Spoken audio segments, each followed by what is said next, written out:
All right, good morning. We're going to go through Flir tools and how to get the pictures from the E60 camera disc, the SD card, and how to get it into the Flir analysis software. Now, we've had a Flir E60 since 2011, so this camera is almost 9 years old, and it uses an SD card. So if your camera has an SD card, what we're going to do today works just fine.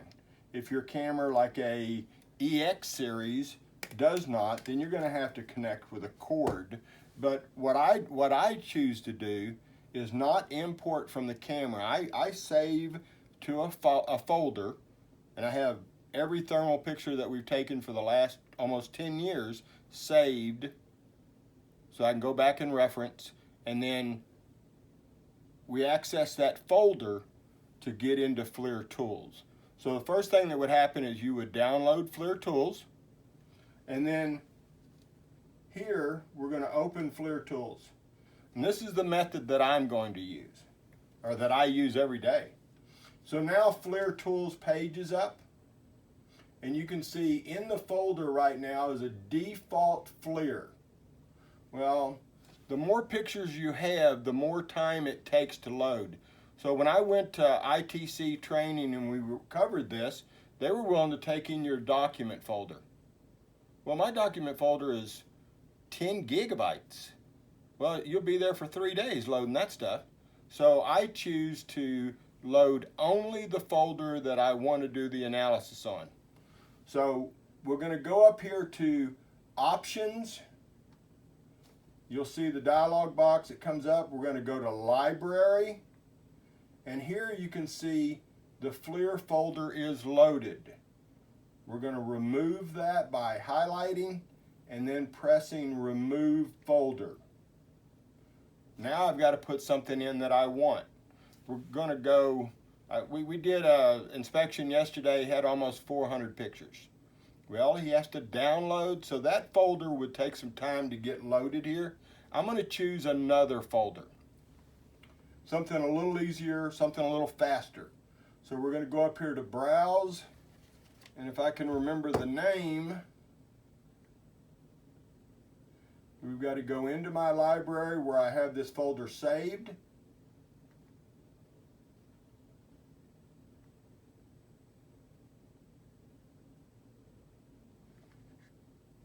And this is a little town west of us. Probably 10 years ago, 9 or 10 years ago, that we did an inspection, and it's some good pictures that make this work. So, Marion, here we go, right here. So we highlight the folder that we want to load and press OK. Okay, it's going to pop up in just a second.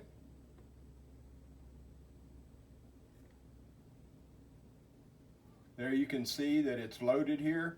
Now I'm going to press OK, and he's going to start loading.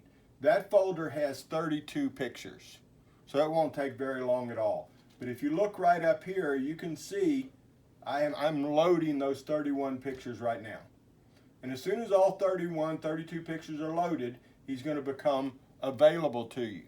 So imagine that you were trying to do 10 gigabytes. That's not going to work. So we're going to go to the folder. You can see I just populated. All right. Because I'm using an E60, I'm taking a digital photograph, an RGB digital photograph, and a thermographic photo that we can analyze. So we're going to go right here. Now this folder is 10 years old, but it's saved.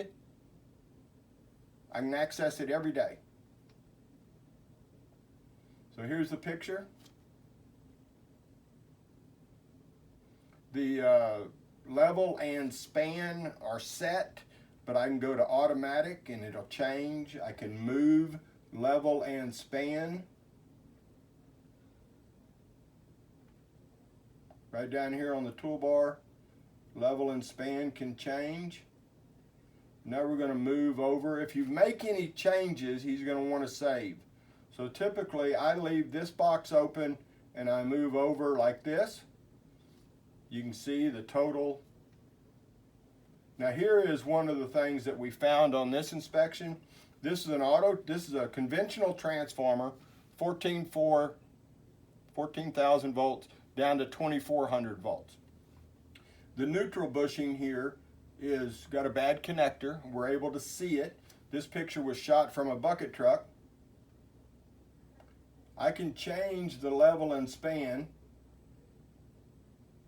You can see the transformer heat, you can see the bushing. The most important thing in any picture that we take is the focus. This is a pretty well focused photograph. You can see the insulating rings on the bushings. We can change everything else in this software over here. Everything else can change. I cannot change focus. Now there are some cameras today that are newer that will automatically adjust focus when the picture's taken. This camera does not. I have to adjust manually. So now I want to find the temperature. Well, we know this is the 14.4 side. We know this is the 2,400 volt side right here. These two bushings right here are 2,400 volts. These two tall bushings, 14.4. So we're going to go over here. On the left-hand side is where your toolbars are. And you have a spot feature, box measurement, several different methods. I typically choose to start with a box. So we'll come in here, we'll go,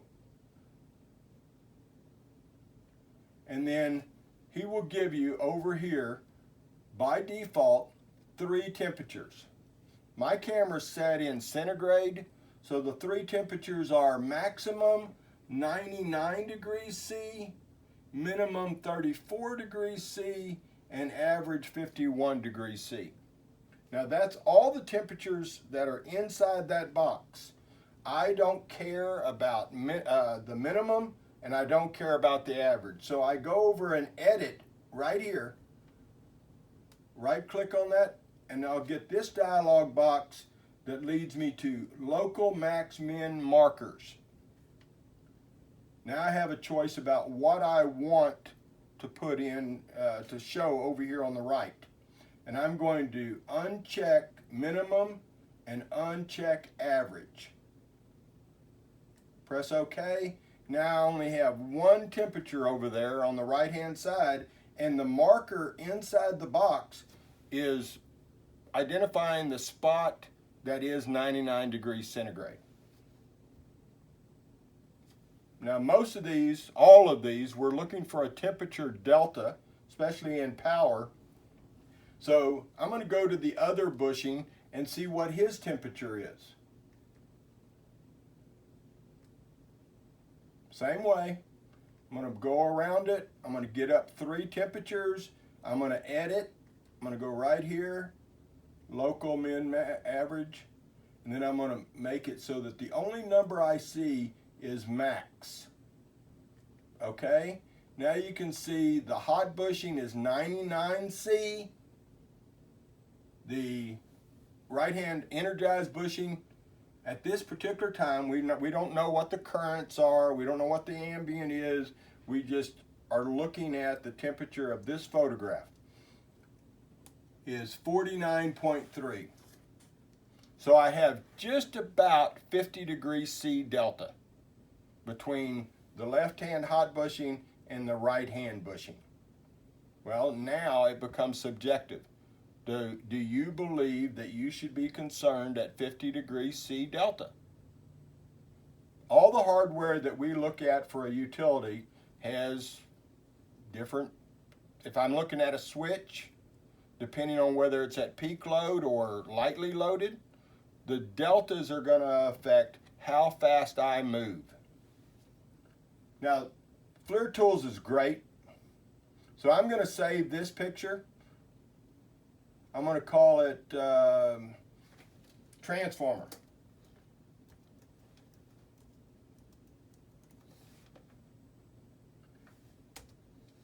$49.7C delta. I'm going to save and close. This is picture number 0278. Now I'm back over here. I'm going to go find picture 0278. Right here. You can see it over here on the right. I've got my numbers, got my text. I'm going to go up here and I'm going to press Generate Report. You can see the cursor. Generate Report.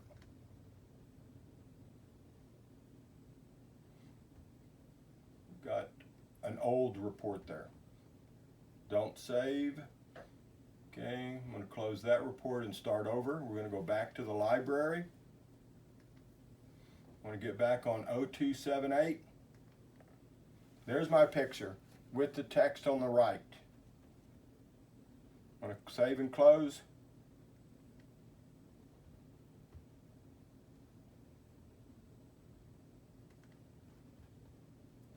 Highlight 0278.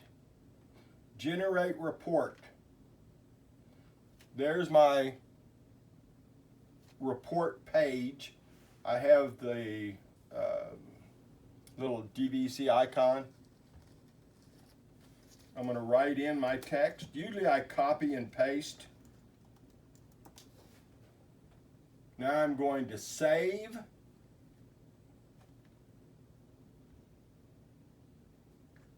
When I copy and paste, all the words are the same.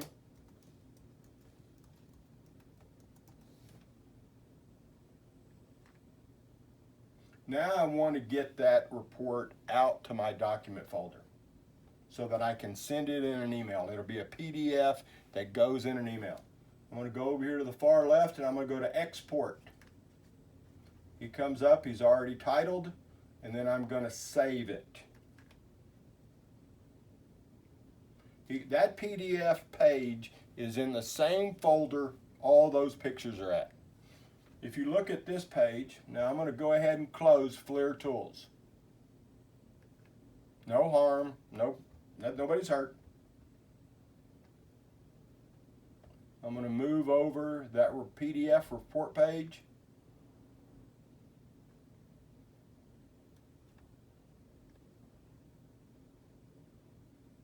In this particular setup, it did not move the digital.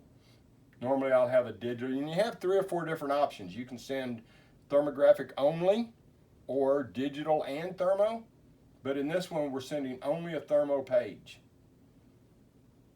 He's saved. I can go in from here, or I can go to the folder and I can send to anybody.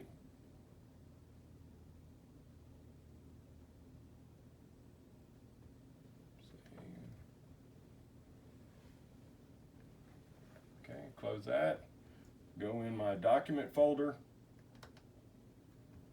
go to the folder that we were just in,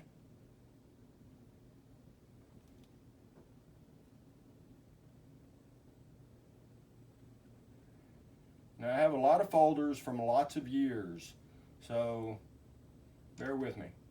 Here is my PDF report in that folder, right here. Okay, email.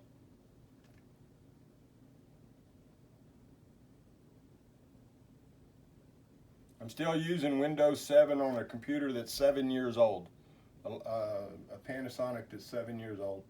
So if this takes a long time, a lot of times I'll just go over and copy that PDF and insert it directly into an email and not wait for this.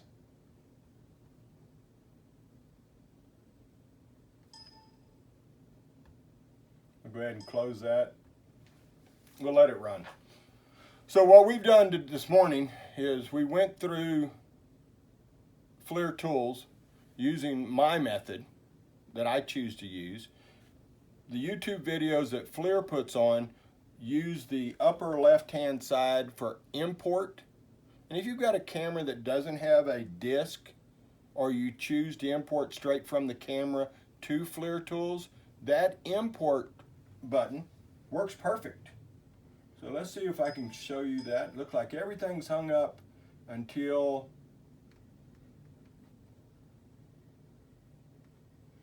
how much longer this is going to run, but it's got this laptop frozen. So until next time, look at our other YouTube videos. I have a thermal training session that's linked. If you're interested in that, message me and I'll send you that link, but it is not a public access video. Thank you.